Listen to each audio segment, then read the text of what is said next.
আল্লাহর পথে দাওয়াত। মহান রব্বুল আলামিন আমাদেরকে সৃষ্টি করেছেন, এই দুনিয়ায় পাঠিয়েছেন সুন্দর গঠন ও আকৃতি দিয়ে, কিন্তু আমাদেরকে শুধু শুধু ছেড়ে দেননি, আমাদেরকে কিছু কাজ দিয়ে পাঠিয়েছেন এবং আমাদেরকে উত্তম জাতি করে পাঠিয়েছেন। এবং উত্তম জাতি করার জন্য যে দায়িত্বগুলো দিয়েছেন তার মধ্যে অন্যতম একটি প্রধান দায়িত্ব হচ্ছে সৎ কাজের আদেশ, অসৎ কাজের নিষেধ। আল্লাহর পথে দাওয়াত দেওয়ার ক্ষেত্রে আমরা এতটাই হীনমন্যতায় ভুগি, মনে হয় মাঝে মাঝে যে আল্লাহ শুধুমাত্র মনে হয় আমাদেরকে খাওয়া দাওয়া আর ঘোরাফেরা আর দুনিয়ার কিছু কাজকর্ম করার জন্যই পাঠিয়েছেন। অথচ আল্লাহ তাআলা কোরআনে স্পষ্ট করেই দাওয়াত দেওয়ার আদেশ দিয়েছেন।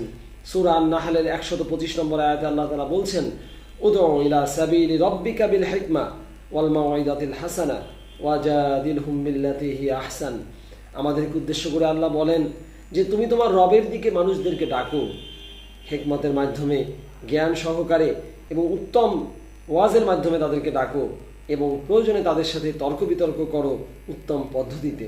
অন্য আয়াতে আল্লাহ তাআলা স্পষ্ট করে আরও বলেছেন যে রাসূল সাল্লাল্লাহু আলাইহি ওয়াসাল্লামের অন্যতম দায়িত্বই ছিল মানুষকে আল্লাহর পথে ডাকা। ওমা আলা রাসূল ইল্লাল বালাগুল মুবিন। রাসূলের দায়িত্ব তো শুধুমাত্র পৌঁছে দেয়া, এবং রাসূলের ওয়ারিস হিসাবে আলেমদেরও দায়িত্ব হচ্ছে মানুষের কাছে পৌঁছে দেয়া, অর্থাৎ কোরআন এবং সুন্নাহর বাণী মানুষের কাছে দাওয়াত দেয়া। আমরা দাওয়াত দিচ্ছি, কিন্তু দাওয়াত দেব কিসের ভিত্তিতে? কোরআন এবং সুন্নাহ হবে দাওয়াতের ভিত্তি, কিন্তু আমরা দাওয়াত দেওয়ার ক্ষেত্রে অনেক সময় মিথ্যা বানোয়াট বিভিন্ন কাহিনী বলে যাচ্ছি। আমরা এমন এমন অবাস্তব ঘটনা বলে যাচ্ছি যে ঘটনার সাথে ইসলামী সহি দাওয়ার কোনো সম্পর্ক নেই। কোরআন এবং হাদিস আমাদের সামনে থাকার পরেও আমরা দাওয়াতি মানহাজকে ভুলে গেছি। বিশেষ করে আমাদের মধ্যে অনেকেই এমন রয়েছি যারা দাওয়াতের পদ্ধতি এবং দাওয়াতের মানহাজ, এর উসলুব এগুলো না জানার কারণে আমাদের দাওয়াত ফলপ্রসূ হচ্ছে না। আমাদের দাওয়াতি কাজ যেমন করতে হবে, একইভাবে দাওয়াত কিভাবে দিতে হবে, দাওয়াত কোনভাবে দিলে পরে তা অধিক ফলপ্রসূ হবে, সেগুলো আমাদেরকে জানতে হবে। সুপ্রিয় শ্রোতামণ্ডলী, দাওয়াত দেবার জন্য রাসূলুল্লাহ সাল্লাল্লাহু আলাইহি ওয়াসাল্লাম তার সারাটা জীবন ব্যয় করেছেন। তার নবুয়ত পাওয়ার পর থেকে মৃত্যু পর্যন্ত তিনি দাওয়াতের কাজ করেছেন, তাবলীগের কাজ করেছেন। আপনার জীবনের কতটুকু অংশ আপনি বা আমি দাওয়াতের কাজে দিয়েছি? একটা ভালো জিনিস যখনই আমি জানবো, তখন আমার ভাইকে, আমার বোনকে, আমার প্রতিবেশীকে, আমার সমাজের অন্যান্য সদস্যদেরকে আমি জানাবো। এই জন্যই রাসূলুল্লাহ সাল্লাল্লাহু আলাইহি ওয়াসাল্লাম বলেছেন, বাল্লিগু আন্নি ওয়ালাউ আয়া। তোমরা যদি আমার পক্ষ থেকে একটি আয়াতও জানো, একটি বাক্যও জানো, তোমরা মানুষের কাছে সেটা পৌঁছে দাও। আমরা কি দিচ্ছি?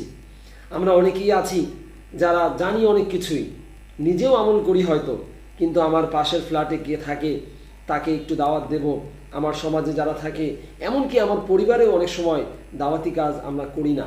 এর জন্য দেখা যায় পরিবারের একজন হয়তো ভালো আমল করে, 5 ওয়াক্ত সালাত আদায় করে, কিন্তু বাকি সদস্যরা হয়তো করে না। এই জন্য আমরা দেখতে পাই যে দাওয়াত আমাদের ফলপ্রসূ সঠিকভাবে হচ্ছে না। আর আরেকটি খুব গুরুত্বপূর্ণ বিষয়, দাওয়াত মানে এমন নয় যে আমরা একেবারেই প্রস্তুতি নিয়ে আল্লাহ রাস্তায় বের হয়ে যেতে হবে, দুনিয়ার সকল কাজ ছেড়ে দিতে হবে। ব্যাপারটা মোটেও তাই নয়। ব্যাপারটা হচ্ছে এই যে যারা আল্লাহ রাস্তায় দাওয়াতি কাজ করবে, তাদের ইখলাস যদি থাকে যে আল্লাহর সন্তুষ্টির জন্য আমি যে কোনো ভালো কাজ করব এবং সেই ভালো কাজটাকে মানুষের কাছে পৌঁছাবো, তাহলে পরে যে কোনো সামান্য কাজও দাওয়াতি কাজ হিসাবে গণ্য হতে পারে। যেমন রাসূলুল্লাহ সাল্লাল্লাহু আলাইহি ওয়াসাল্লাম বলেছেন, কুল্লু কাউলিন মারুফিন সাদাকা। প্রত্যেক ভালো কথাই হচ্ছে দান। তাই প্রত্যেক ভালো কথাই যদি আমরা দাওয়াতের ক্ষেত্র হিসাবে ব্যবহার করি, তাহলে এই কথাগুলো আমাদের দান হিসাবে আমাদের আমলনামায় লেখা হবে। প্রিয় ভাই ও বোনেরা, আসুন আমাদের প্রত্যেকের নিজস্ব গণ্ডিতে থেকে আমরা দাওয়াতি কাজ করি। আল্লাহর কোরআনের বাণী, রাসূলের সহিহ হাদিসের বাণীগুলো আমরা আমাদের আশেপাশে ছড়িয়ে দেই।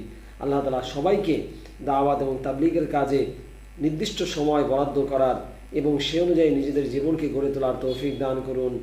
আমিন। ওয়া আখিরু দাওয়ানা আলহামদুলিল্লাহি রাব্বিল আলামিন। আসসালামু আলাইকুম ওয়া রাহমাতুল্লাহি ওয়া বারাকাতুহু।